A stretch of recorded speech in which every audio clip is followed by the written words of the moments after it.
a cúpula do partido de pegar R$1,5 bilhão.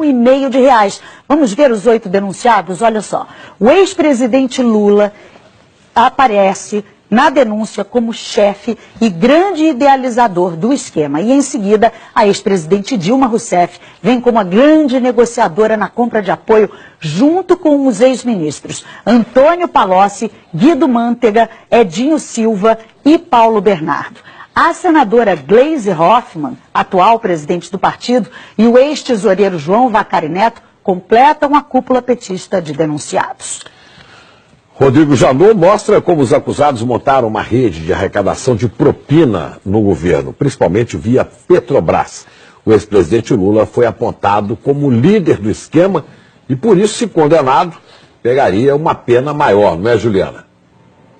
Chico, a Ana Luísa mostrou aí todos os nomes dessa nova denúncia, né? E para o Procurador-Geral da República, Lula foi o grande idealizador dessa organização criminosa. O Ministério Público somou pagamentos de vantagens indevidas a Lula de R$230 milhões por suposto favorecimento às empreiteiras Odebrecht e OAS. A denúncia analisou o esquema desde 2002.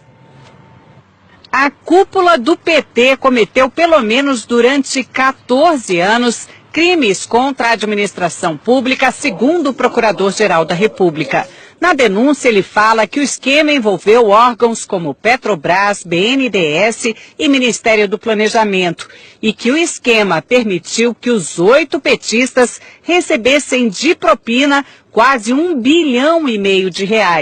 O procurador diz que só na Petrobras o prejuízo gerado foi de pelo menos R$29 bilhões.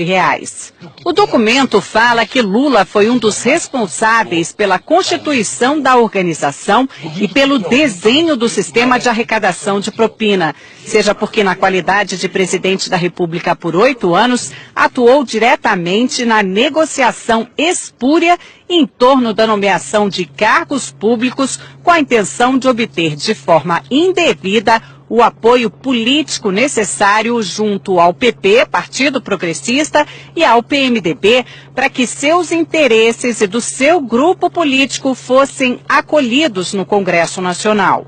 O procurador diz ainda, no lugar de negociações políticas, temos negociatas ilícitas, nas quais a moeda de troca não era simplesmente divisão de poder para governar, mas sim a compra de apoio político com a utilização de dinheiro público.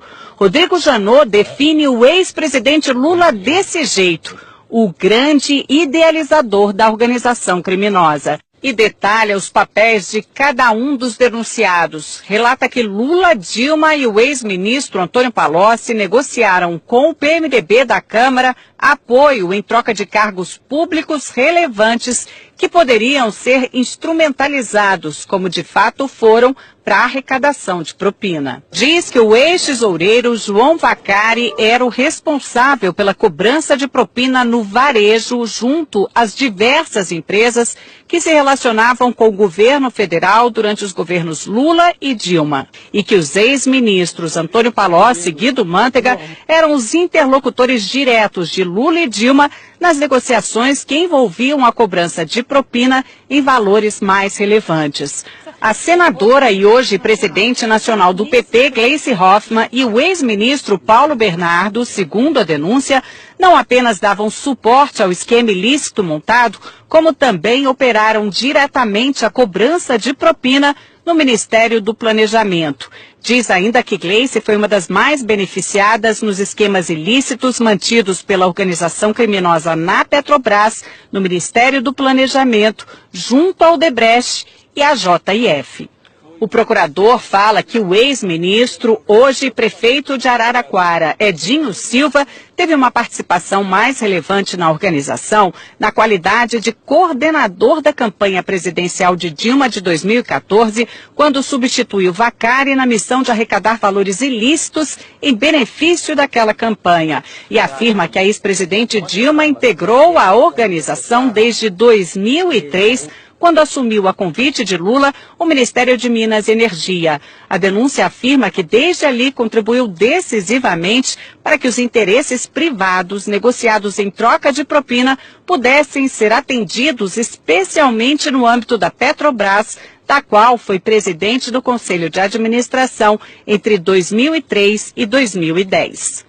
Outro trecho do documento diz que chama atenção a quantidade de contas correntes de propina mantidas pelos petistas junto a grupos empresariais dominantes no cenário econômico brasileiro. Foram identificadas pelo menos 5 contas instituídas em benefício do grupo político dos 8 petistas denunciados, junto a Odebrecht, JIF, OS, UTC, ao escritório de advocacia de Guilherme Gonçalves, além do ajuste de propina com dirigentes da Andrade Gutierrez. A Procuradoria quer que os 8 denunciados paguem juntos 6,8 bilhões de reais.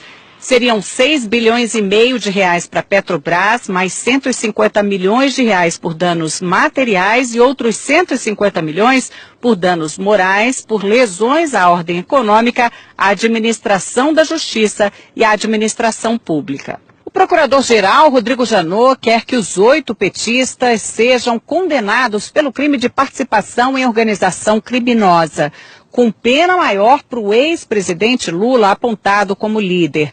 Apesar de nem todos terem foro privilegiado, como Gleice Hoffmann é senadora, essa denúncia foi feita aqui no Supremo. Agora, cabe ao ministro Luiz Edson Fachin, relator da Lava Jato, notificar os denunciados para que eles apresentem a defesa, para então levar o caso até a segunda turma aqui do tribunal, que vai decidir se eles viram ou não réus. Dos 8 denunciados, só os ex-ministros Edinho Silva e Guido Mantega ainda não são réus na Lava Jato. Lula já é réu em 5 ações penais, 3 em Brasília e 2 no Paraná, sendo que em uma delas já foi condenado e recorre em liberdade. No Congresso, petistas não quiseram falar de jeito nenhum sobre a nova denúncia, que acabou repercutindo em outros partidos. O que nós vimos diante da denúncia é que o PT não apenas governou um país, mas uma máquina de corrupção para financiar um projeto de poder. É algo que pode dar em todos nós um certo desânimo, desencanto, mas é também algo que tem que dar alguma esperança de que pelo menos esse tipo de prática está sendo denunciado e os crimes estão sendo apurados. A assessoria de Dilma Rousseff diz que não foram apresentadas provas ou indícios de materialidade de crime e que a denúncia não tem fundamento e que caberá ao Supremo garantir direito de defesa e rejeitar a denúncia. O ex-presidente Lula disse que não conhece o teor da denúncia, que esse é mais um exemplo de mau uso das leis para persegui-lo, que não praticou qualquer crime, muito menos participou de uma organização criminosa. Afirmou que a denúncia é uma ação política. A defesa de Paulo Bernardo afirmou que não teve conhecimento da denúncia. Gleice Hoffmann afirmou que a denúncia não tem qualquer fundamento. A defesa de João Vacari Neto declarou que a denúncia é totalmente improcedente. A defesa de Guido Mantega afirmou que é no mínimo contraditório que a Procuradoria-Geral da República resolva oferecer denúncia, usando como prova basicamente a palavra de delatores, num dia em que o Brasil se depara com a disposição de delatores à dissimulação.